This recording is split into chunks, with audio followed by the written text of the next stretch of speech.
about to leave, already packing. Come with me, I'm not really asking. We'll get away to a place where we don't know. About to see the world in action, what we can be, life with no distractions. We'll get away, this is what we waited for. Take my hand, we'll make it somehow. We can't miss out. Moikka kaikki, tänään alkaa jännä päivä. Mä oon menossa töihin rengiksi poroerotukseen täällä Sodankylässä ja en ihan kenen tahansa kanssa, nimittäin mä oon menossa sinne Jennin kanssa. Hei! Ja Jennin perheen kanssa. Täällä istuu lapset ja koira takapenkillä ja siellä on tulossa iso erotus, eikö ookin? Sanoitko, että 1000 poroa voi olla? On siellä luultavasti 1500, lähempänä 1500.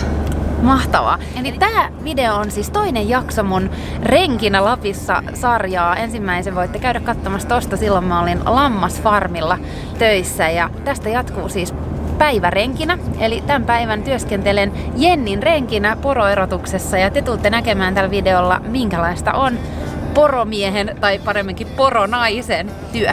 Eli tervetuloa mukaan! Ja jos haluatte seurata meitä joka päivä, niin Äidin puheenvuoro Instagramista voitte käydä nappaamassa tilin haltuun ja siellä. No tänään me ensin nyt mennään. Me mennään, erotus alkaa 10. Me ollaan oikeastaan jo pikkusen vähän myöhässä, mutta ei se haittaa. Se johtuu musta, anteeksi. Ja kello on nyt 8:30, niin me menemme sinne ja menemme katselemaan ne porot ja katsomme että mitä poroja siellä meille on. Että me osaa vähän katsoa siitä, että mitä mieltä Henkki ja mitä mieltä Tapaan. On aika radikaalisti sanottu, mutta näin se vaan menee. Ja eloporot vetään eloa ja tappoporot vetään tappoa. Okei. Ja nyt siellä on siis 1000 poroa siellä aidassa, niin miten ne oikein on sinne saatu? Siis se on vähän riippuu aina ajasta, että nyt tuo lumi on hyvä renki, eli ne porot alkaa kerääntymään yhteen. Ja sitten taas se, että nyt on ollut rykimä syksy, eli ne kerääntyy semmoisiin partioihin ne porot. Ja se helpottaa sitten mönkijämiesten, eli ettomiesten ja naisten hommaa. Eli ne kasaa niitä pikkuhiljaa yhteen ja tuodaan sitten isoihin semmoisiin siula-aitoihin ja sitä kautta aitaan. Eli siellä voi olla tosi monen viikkojenkin työ takana. Tavallaan mönkkiöiden avustamana vanhana aitan nyt, että kopteria ei nyt tässä tarvita, että kopteria käytimme tuossa syksymällä tuolla ylempänä meidän palkista. Kuinka monta poroa teillä on? Saako semmoista kysyä ylipäätänsä? No ei ikinä. Onko se vähän kun kysyisit, että paljon sulla on rahaa lompakossa? Kyllä. Joo, paljonhan sitä. Aina pitää pikkusen ramata. Kyllähän siihen sillä lailla synnytään. Että minun kohdalla ainakin, niin meillä on ollut niin pitkään sovussa poronhoitoa, että peuranpyynnin ajoista lähti, että monta sataa vuotta ollaan poroja hoidettu tässä alueella. Ja kyllä se tulee niin kuin verenperintönä, ei sitä mihinkään pääse. Oliko se itsestään selvää, että sä jatkat sitä? No kyllä, se sillä lailla aika lailla oli, että eihän se ikinä sillä lailla ole, että porojakin on tietyissä perheissä ja sitä on tietty määrä, mutta meitä on 3 lasta jatkanut, eli minun velipojat on kummakki ja minä. Eli sitten pitää olla sen verran poroa, että riittää kaikille sitten ammattimaisesti sitä harjoittaa. Ja tällä hetkellä isällä taitaa vielä olla enitenkin, että isä vaikka hän on eläkkeellä, niin hän ei luovu. No mitä lapset, aiotteko te jatkaa porohommia? Joo. Kumpikin? Joo. No mikä on sun mielestä, Enni, parasta tässä työssä? Kyllä se on varmastikin se vapaus, tietynlainen vapaus. Vaikka sitten sanothan, että justin puhuin eilen, kun oli ystävä kylässä että illalla, että se sittoo aivan hirviästi, kun se sanoi, että sinun kanssa ei voi ikinä suunnitella mitään, mitä ei voikaan. että kun me tiedän, että tällä hetkelläkin se riippuu niin poroista ja luonnosta, että miten tulee luumiin ja sitten alkaa porojen lasku tänne paliskunnassa alaspäin ja ne tuleekin kaikki käsille. Tai sitten ei onnistukaan, ei päästäkään, niin sitten elämä on täysin niin kuin kiinni luonnon ja porojen hoilla, että Sattasvaara-aidalla on. Me saavuttiin nyt Sattasvaaran aidalle ja mä oon saanut myös tämmöset niinku oikeet erotusvaatteet, kun mulla oli tommonen joku Espriti keltainen toppatakki, mutta se oli mun tallitakki, niin mä ajattelin, että se on parempi kuin joku uusin toppatakki. Mutta nyt meillä on ihan kunnon vermeet. Ja nyt kuulemma porot ei ole vielä aidassa. Mitä se sitten tarkoittaakaan? Joo, että porukka vissiin nukkuu. Että porukka nukkuu. Eli tarkoitatko sitä, että me lähdetään nyt Mönkiöllä hakemaan tuolta 1000 poroa tuolta metsästä? Eikö ne on tuolla isossa syöttöajassa ja ne lähtee varmaan tästä Mönkiöllä. Pitäisikö minun laittaa sinun kyytiin, jonkun kyytiin? Joo, mennään oikeesti joo. Joo.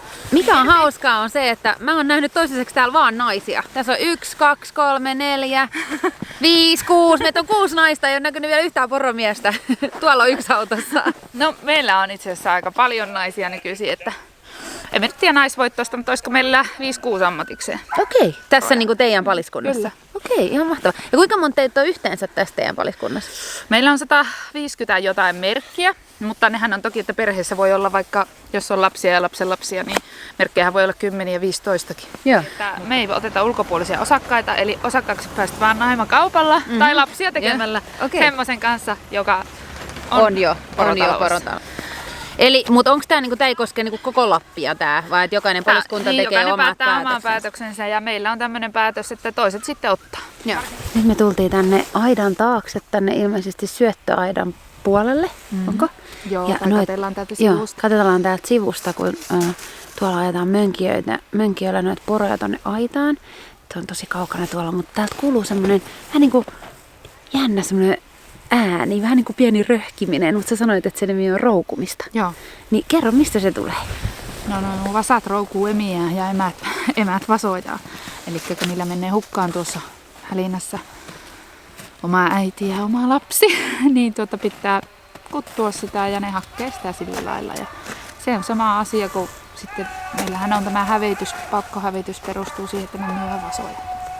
Niin pakko on myyä tavallaan suuri osa niistä vasoista, mitä tulee aitaan. Ja niin se justiin kun lastattiin toissa iltana teuraat, niin se on aina niin jotenkin ikävästi, kun ne emät tulee, kun ne on löysätty ulos jo ajasta, niin ne emät tulee hakemaan niitä vasoja ja roukkuu siellä ja etsii ja hakkee.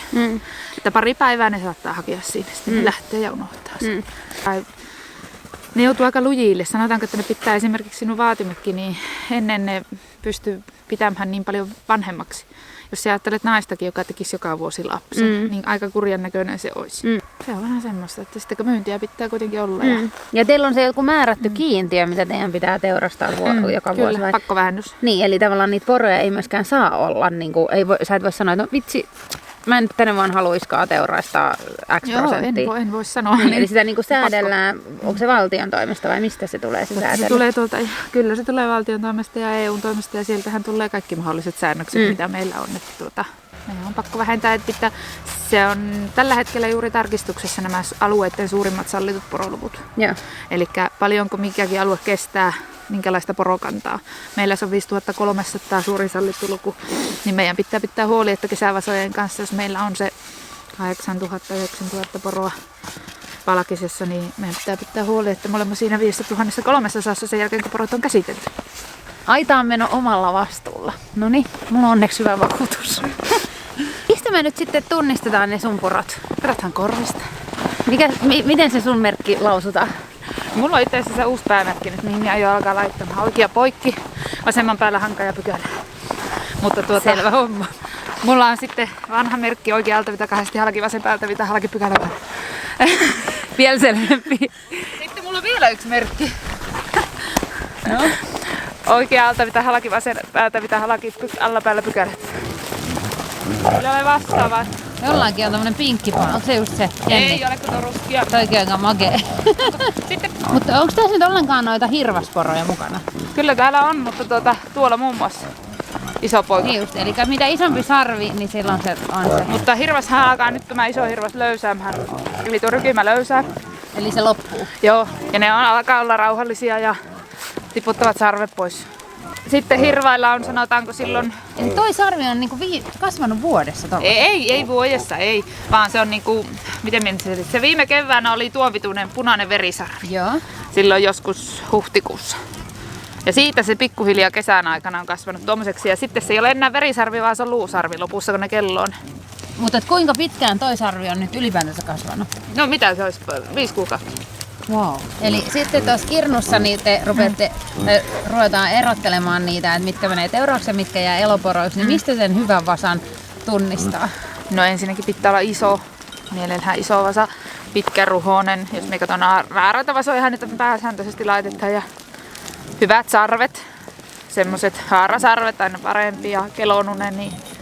Sitten semmonen lyhyt karva, semmonen tivis karva, niin se on hyvä kanssa. Viljo. Se on villaviljo. Se oli semmonen meidän maskottiporo, kun meillä on se käsityöpaja ja siellä on ollut niitä markkinoita, niin Viljo on ollut siellä aina mukana. Sillä on panka päässä, sitä saa silitellä. Mitä asti sä oot ollut täällä aina mukana? No, olemme ihan pikkuvauvasta ollut, mutta nyt me ollaan alkanut tuolla Kirnussa vetämään. Onko sulla omia poroja? On mulla. Ja tuleeko tästä niinku sun päätoiminen ammatti? Tai toivoisitko se niin? Kyllä, me ajattelen. Onko sun paljon kavereita, jotka on myös poromiehiä? On täällä niinku kattoo ympärille, niin kyllä siellä on aika paljon näitä kavereita. Niin paljon sä saat niinku tommosesta porosta itsellesi? No sanothan, että 809 € se on se hinta, siinä se on hyppinyt. Onko se niinku oikeutettu tai reilu tai? No sitä oikeastaan lähdettiin tänä vuonna vähän niinku polkemaan tuota hintaa, että se oli siinä jo yli 9 € ja se oli niinku hyvä hinta. Ostajat alkoi, että sieltä on vissiin yksi ostaja vetäytynyt nyt sitten kuulin kokonaan tähän taka-alalle, niin niillä on vähän tämmöistä, että ne pystyy meitä kiristämään sitten sillä, että kun ei ole sitä ostajaa niin paljon tuolla julkisella puolella tämmöisiä isoja ostajia. Näyttää siltä, että tämä on selvästi koko perheen hommaa. Täällä on ihan vauvasta vaarin kaikki. Kyllä. Onko tämä semmoinen yhdistävä tekijä teillä? Onko tämä parantaako tämä teidän niinku suhdetta vai huonontaako tämä? Kyllä minä sanon, että välillä ollaan aika tiukoillakin tuolla. Onko tämä nyt Kirnu? Tämä on Kirnu. Noniin. Tää on Kirnu. Ja tässä on nyt eri ovia. Siitä sitten erotellaan raavaat, eli siis aikuiset porot, jotka menee tappoon ja sitten vasat. Miksi ne pitää erotella? No ne on kuljetuksen parempia. Raavalta porolta pitää sahata meillä sarvet. Okei. Ei tule loukkuuksia.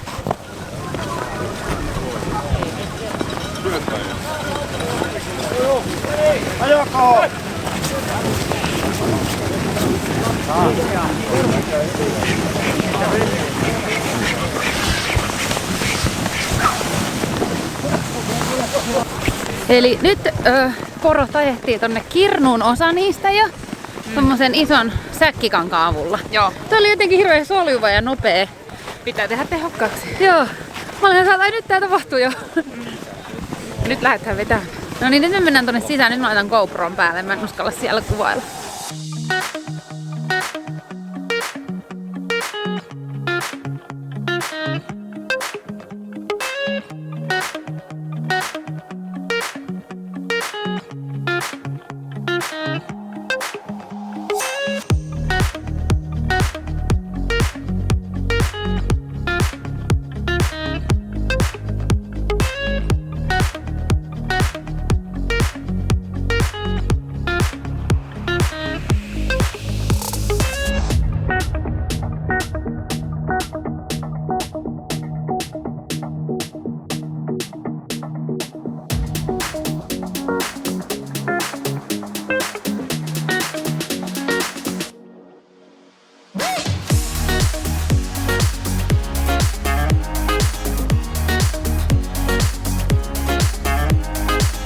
Siis tulee itelle semmonen olo, että ei uskalla mennä tohon.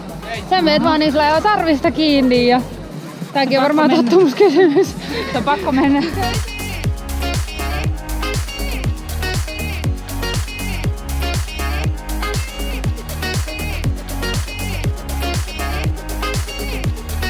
Tää menee kuntoilusta. Jenni, käytkö treenaamassa tän lisäksi? Käymme salilla. Mä sain jo autettua yhdessä. Antti! Saalo jo. Se saalot. Mitä tarkoittaa saaloa? Päähätät siinä. Kyllä. Mä oon kuin noi porot. Ja nyt mennään myymään. Tämä minun vasa. Mietan tämän kotitappoon. No meni. Tämä ei niin ihmeellinen ole, mutta leikattavaksi kuitenkin kun mulla on kauppoja. Jennille koti jo keltaista.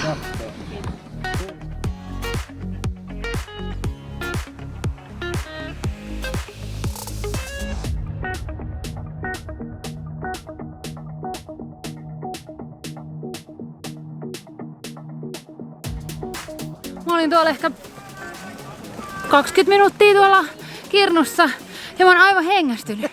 Siis tää on niinku todellakin käy kunnosta ja mä huomaan, että kun ei ole tottunut tähän, niin mua pelottaa selvästi olla tuolla. Että tulee semmonen olo, että ne juoksee meitä päin ja sitten, että aikamoista niinku voimaa tää vaatii. Sitten myös niinku semmoista henkistä kanttia, mutta mä luulen, että se on niinku enemmän sellainen, joka tulee sit siinä veren mukana, kun tähän kasvaa. Totta kai. Kahvia ja kakkua. Teidän 20-vuotissynttäreiden. Joo, onneksi olkoon. Onneksi olkoon. Ja Vilma hengissä. Vielä hengissä. Täällä on nuorimmat vauvat tänään kuukauden.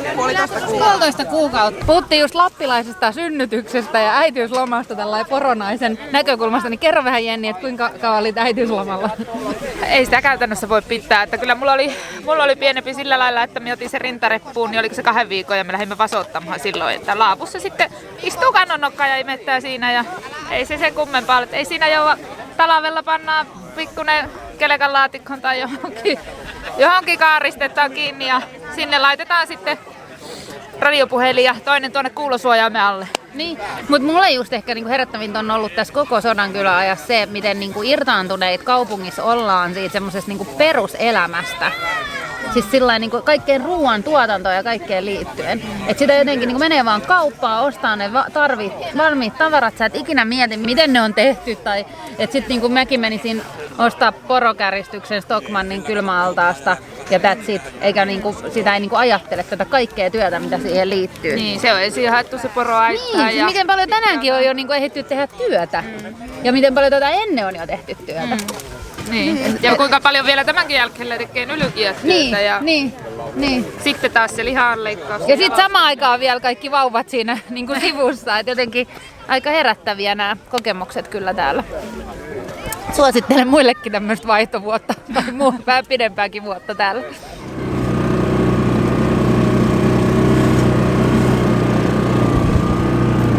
Nämä loput porot ajetaan nyt tonne aitaan.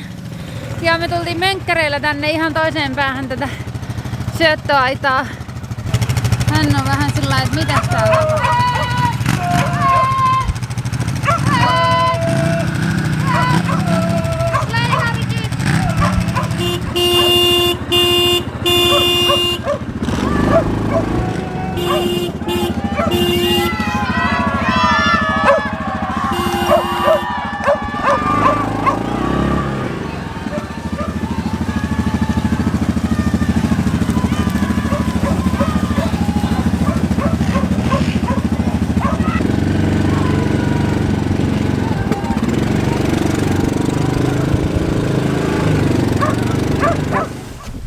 Mies aina välillä miettii, että pitäisikö hakea jotakin muita töitä, kun se on niin päätoimisena poromiehenä. Niin sitten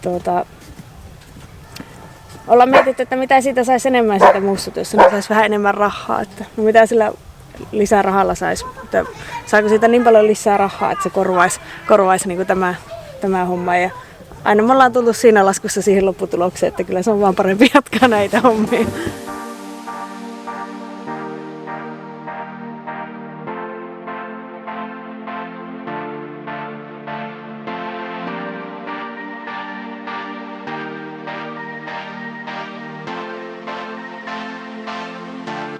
Ja sitten joku laittoi Instassa, kun teen täältä storia samalla, että tosi hurjalta näyttää tää, ja kieltämättä totta kai se näyttää hurjalta, kun otetaan niinku villieläintä väkisin kiinni sarvista ja viedään se jonnekin noista aitauksista, mutta tällaista on porotalous ja sen takia niin kun mun mielestä on tärkeää myös näyttää se sellaisena kuin se on. On kuitenkin täällä Lapissa yksi pääelinkeinoista, tärkeä sellainen, tuo tosi monille ihmisille toimeentulon, joten meidän kaikkien on myös hyvä niin kun ymmärtää, että mitä se talous oikeasti pitää sisällään. Et ei se ole vaan niin kuin, että mä käyn syömässä tuolla hyvän poronkäristyksen jossain luksusravintolassa, vaan sen niin kuin taakse kätkeytyy tämä kaikki työ ja vuosisatojen ajan kehittyneet tavat toimii ja sitten tämmöisten niin kuin sukupolvien jatkumo täällä poroaitauksissa.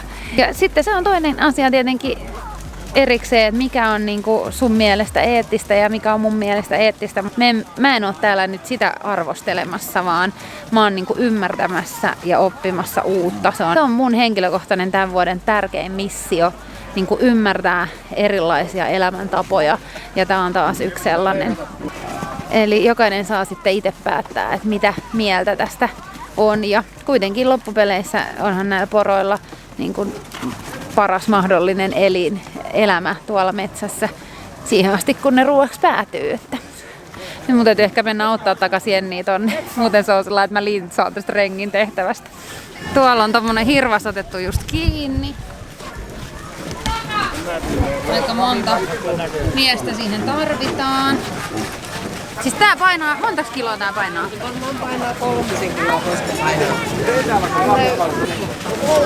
Ja tässä niin ei näy oikein mitään verta. ei.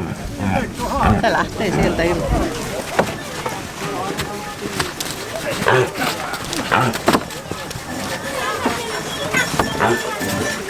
Onko sulle käynyt Jennikin mitään? On ollut nokkareijassa noin pitkällä sarvia.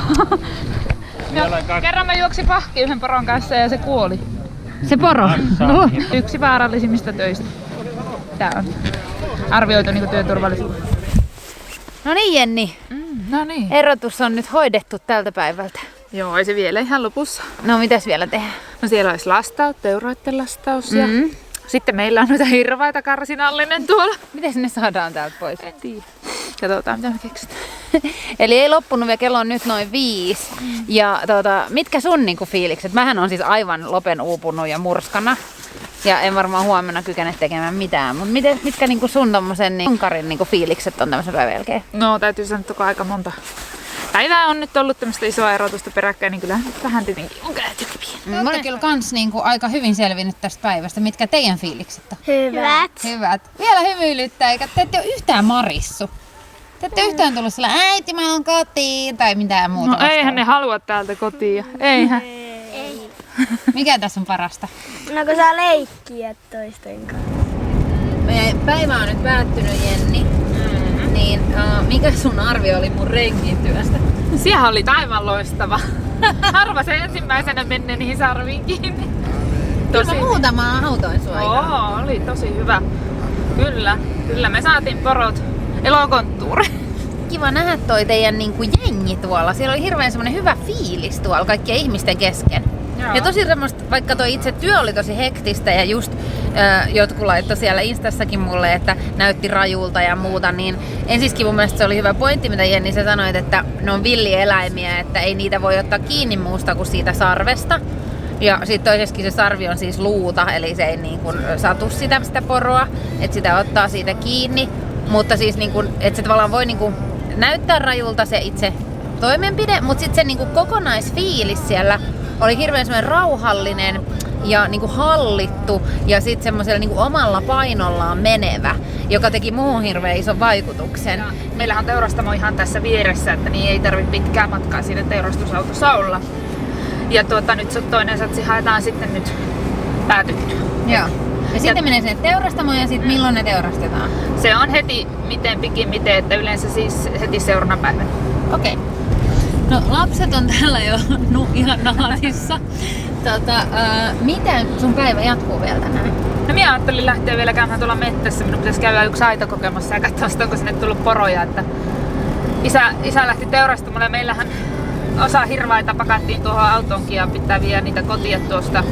Ne on nuo pojat vähän semmosia, että kun ne lähtee sitten kävelemään, jos ne on vähän väärillä paikoilla, niin mielellään viedä niitä jo tuonne kotiin ja päästetään ihan irti sinne, mutta ne ei osaa sitten jäädä siihen. Ja ne jää niinku talveksi tavallaan talvehtimaan siihen teidän kodin läheisyyteen. Niin, ei siihen, kun se tokka sitten kertyy ja ne tavallaan tuntee jo sen paikan.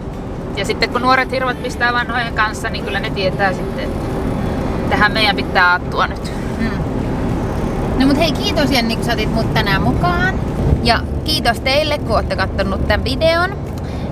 Ja laittakaa peukkua, jos oli teidän mielestä hyvä video, opitte jotain uutta. Moikka! Moikka!